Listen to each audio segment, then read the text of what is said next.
Hello everyone. Today we are starting third semester zoology unit first और जो हमारा unit first है वो है इंटेगुमेंट एंड स्केलेटल सिस्टम। तो जो आज हम टॉपिक्स कवर करेंगे वो है द इंटेगुमेंट्री सिस्टम और इसके साथ हम पढ़ेंगे basic structure of integuments, accessory structure of integuments और पढ़ेंगे वेरिएशंस इन इंटेगुमेंट। तो जो इंटेगुमेंट्री सिस्टम है ये ना प्राइमरली कंपोज्ड है of the skin and it's associated structures which vary among different species based on their environment and evolutionary adaptations। ठीक है, और ना ये बेसिक स्ट्रक्चर्स और इनके वेरिएशंस ना हम पढ़ेंगे अब। ठीक है, जो बेसिक स्ट्रक्चर है ना इंटेगुमेंट का, उसमें ना हमारे पास पहले आता है स्किन। जो स्किन है ये प्राइमरी कंपोनेंट है इंटेगुमेंट का और इसके ना 3 मेन लेयर्स होते हैं। कौन कौन सा लेयर होता है? एक होता है एपिडर्मिस, दूसरा होता है हमारे पास डर्मिस और तीसरा होता है हमारे पास हाइपोडर्मिस। ठीक है, जो एपिडर्मिस है ना ये ना आउटर मोस्ट लेयर है जो ना स्ट्राटिफाइड स्क्वैमस एपिथेलियल सेल से बना हुआ है। और इसमें ना क्या क्या होता है, इसमें ना केराटिनोसाइट होता है, मेलानोसाइट होता है और लैंगरहैंस सेल्स, और इसके साथ साथ हमारे पास क्या होते हैं, मर्कल सेल्स। ठीक है, किस में होते हैं? इस एपिडर्मिस में। जो केराटिनोसाइट्स है ना ये ना प्रोड्यूस करते हैं केराटिन को, और जो मेलानोसाइट्स है ये प्रोड्यूस करते हैं मेलानिन को। लैंगरहैंस सेल्स ना इम्यून रेस्पॉन्स के लिए इसमें इन्वॉल्व होते हैं, किसमें? इम्यून रेस्पॉन्स में। और जो मर्कल सेल्स है ये ना सेंसरी फंक्शन का रोल प्ले करते हैं, स्पेसिफिकली टच सेंसेशन। ठीक है, और ये एपिडर्मिस ना ये ना सब लेयर्स में डिवाइड हुआ है। जैसे पहला है स्ट्राटम बेसल, जो बेसल लेयर है, और स्ट्राटम स्पाइनोसम है, स्ट्राटम ग्रैनुलोसम है, स्ट्राटम ल्यूसिडम है। स्ट्राटम ल्यूसिडम ना सिर्फ थिक स्किन और पाम्स में होता है, लाइक पाम्स एंड सोल्स। ठीक है, और स्ट्राटम कॉर्नियम ना आउटर मोस्ट है जो डेड सेल से बनी हुई होती है।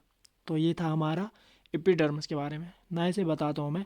एपिडर्मिस ना आउटर मोस्ट लेयर होती है जो ना स्ट्राटिफाइड स्क्वैमस एपिथेलियल सेल से बनी हुई होती है, जिसके पास कैरेटिनोसाइट्स होते हैं यानी जो प्रोड्यूस कैरेटिन करते हैं, मेलानोसाइट्स जो प्रोड्यूस मेलानिन करते हैं, लैंगरहैंस सेल जो मैंने बताया ये किस में इन्वॉल्वड इन इम्यून रेस्पॉन्स। ठीक है, और फिर मैंने आपको बताया मर्कल सेल्स होती है जो ना कौन सा रोल प्ले करती है, sensory function, specifically touch sensation. ठीक है, फिर मैंने बताया एपिडर्मिस को हम सब लेयर्स में भी डिवाइड कर सकते हैं, डिवाइड हुआ है।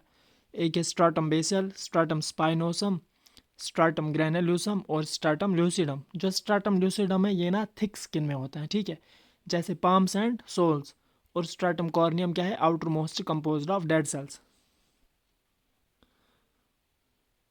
फिर हम आएंगे डर्मिस पे। ठीक है, जो डर्मिस है ना ये ना मिडल लेयर है जो डेंस कनेक्टिव टिश्यू से बनी हुई है। मिडल लेयर है जो डेंस कनेक्टिव टिश्यू से बनी हुई है। इसमें ना ब्लड वेसल्स है, नर्व एंडिंग्स है, हेयर फॉलिकल्स है, स्वेट ग्लैंड्स और सबेशियस ग्लैंड्स है। किसमें? इस डर्मिस में। ये भी दो रीजन्स में ये डिवाइड हुआ है। पहला ना पेपिलरी लेयर है, दूसरा हमारे पास रेटिकुलर लेयर है। जो पेपिलरी लेयर है ये ना लूज कनेक्टिव टिश्यू से बना हुआ है, provides nutrients to the epidermis. ठीक है, कौन? Papillary layer. और जो रेटिकुलर लेयर है ये किससे बना है? डेंस कनेक्टिव टिश्यू से, जो प्रोवाइड करता है स्ट्रेंथ और इलास्टिसिटी। ठीक है, ये ना डर्मिस के बारे में। डर्मिस मिडल लेयर है, made of dense connective tissue. और क्या क्या इसमें होता है? Blood vessels, nerve endings, hair follicles, sweat glands और सबेशियस ग्लैंड्स।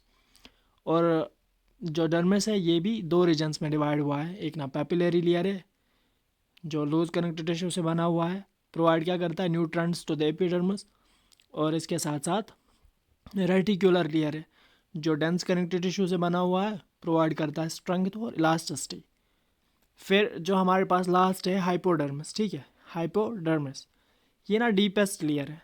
डीपेस्ट लेयर है mainly composed of adipose tissue, और ये प्रोवाइड क्या करती है? इंसुलेशन, शॉक एब्जॉर्प्शन और एनर्जी स्टोरेज। तो ये ना सारा स्किन के बारे में था। तो स्किन क्या है? जो मैंने आपको अभी बताया, primary component of the integument है, और उसके ना 3 मैन लेयर्स है। पहला आता है एपिडर्मिस जो आउटर मोस्ट लेयर है, made of stratified squamous epithelial cells. फिर हमारे पास डर्मिस है जो मिडल लेयर है, made of dense connective tissue. और फिर हमारे पास हाइपोडर्मिस है यानी इनर लेयर, डीपेस्ट लेयर, जो mainly composed of adipose tissue. तो ये हमारा क्या कंप्लीट हुआ? हमारा स्किन कंप्लीट हुआ। फिर हम आगे आते हैं एसेसरी स्ट्रक्चर्स पे। एसेसरी स्ट्रक्चर्स में हमारे पास पहले आता है हेयर, ठीक है, जो केराटिन से बना हुआ है, प्रोवाइड करता है इंसुलेशन और प्रोटेक्शन, ठीक है।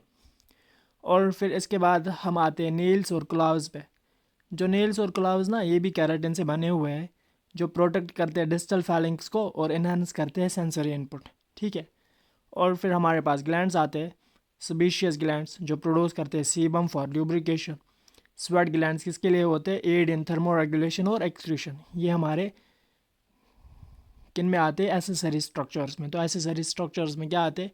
हेयर, नेल्स और क्लाव्स, और हमारे पास ग्लैंड्स आते हैं। हेयर किससे बना है? केराटिन से।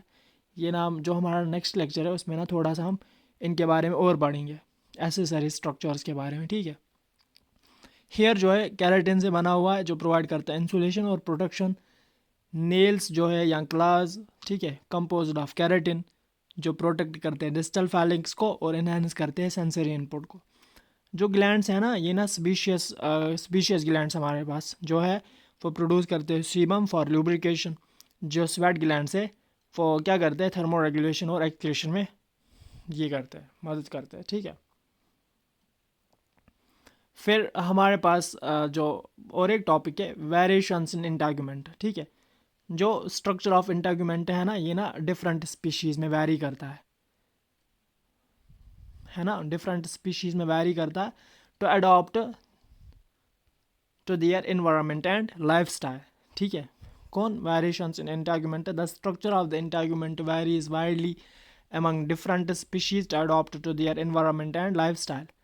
तो पहले ना हमारे पास आते हैं एम्फीबियंस। एम्फीबियन जो होते हैं इनके पास ना थिन परमेबल स्किन होती है, जिसमें क्या होता है? हाई डेंसिटी ऑफ म्यूक्स और पॉइजन ग्लैंड्स। क्या होता है? हाई डेंसिटी ऑफ म्यूक्स और पॉइजन ग्लैंड्स, यानी म्यूक्स ज़्यादा होता है और ना पॉइजन ग्लैंड्स होते हैं जो लैग करते हैं स्केल्स को, यानी इनके पास स्केल्स नहीं होते। एम्फीबियंस के पास स्केल्स नहीं होते, लेकिन इनके पास ना प्रोटेक्टिव म्यूक्स लेयर होती है, जो किस में मदद करती है? मॉइस्चर रिटेंशन और गैस एक्सचेंज में मदद करती है, ठीक है। तो एम्फीबियंस में क्या होता है? Thin permeable skin with a high density of mucus और पॉइजन ग्लैंड्स, जो लैग करते हैं scales but have a protective mucus layer that helps in moisture retention and gas exchange, ठीक है। फिर इसके बाद हमारे पास क्या आते हैं? रेप्टाइल्स। जो रेप्टाइल्स है ना, इनके पास ना ड्राई स्केली स्किन होती है। क्यों होती है dry scaly skin? To prevent water loss को प्रिवेंट करने के लिए। जो एपिडर्मिस इनमें होता है ना, वो ना फॉर्म करता है केराटिनाइज्ड स्केल्स, या आप कह सकते हो प्लेट्स को फॉर्म करता है। और इनमें ना फ्यू ग्लैंड्स प्रेजेंट होते हैं, ज़्यादा क्या होते हैं इनमें? सेंट ग्लैंड्स प्रेजेंट होते हैं। किनमें? रेप्टाइल्स में, ठीक है। ये ना हुआ रेप्टाइल्स का। रेप्टाइल्स में ड्राई स्केल स्किन होती है, जो प्रिवेंट करता है वाटर लॉस। जो इनमें एपिडर्मिस होता है वो फॉर्म करता है केराटिनाइज्ड स्केल्स, या प्लेट्स कह सकते हो। Few glands are present, primarily scent glands. फिर हम आएंगे बर्ड्स पे। जो बर्ड्स हैं ना, उनका ना स्पेशलाइज्ड इंटेगुमेंटरी स्ट्रक्चर क्या होता है? फीदर होता है, ठीक है। फीदर्स जो किस में मदद करते हैं? उड़ने में और इंसुलेशन में, यानी feathers are specialized integumentary structures for flight and insulation. जो इनमें स्किन होती है ना, वो ना थिन होती है और loosely attach to underlying muscles. Skin जो इनकी होती है थिन होती है और लूजली अटैच होती है किन के साथ? अंडरलाइंग मसल्स के साथ। जो यूरोपीजियल ग्लैंड है, यानी उसका दूसरा नाम जो है प्रीन ग्लैंड, वो ना बेस ऑफ द टेल पे प्रेजेंट होता है, ठीक है, जो सक्रिएट करता है ऑयल फीदर मेंटेनेंस के लिए। कौन? यूरोपीजियल ग्लैंड या प्रीन ग्लैंड। फिर हमारे पास आते हैं मैमल्स। क्या आते हैं? मैमल्स। जो मैमल्स है इनके पास ना थिक एपिडर्मिस होता है with a well developed stratum corneum. Thick epidermis with a well developed stratum corneum.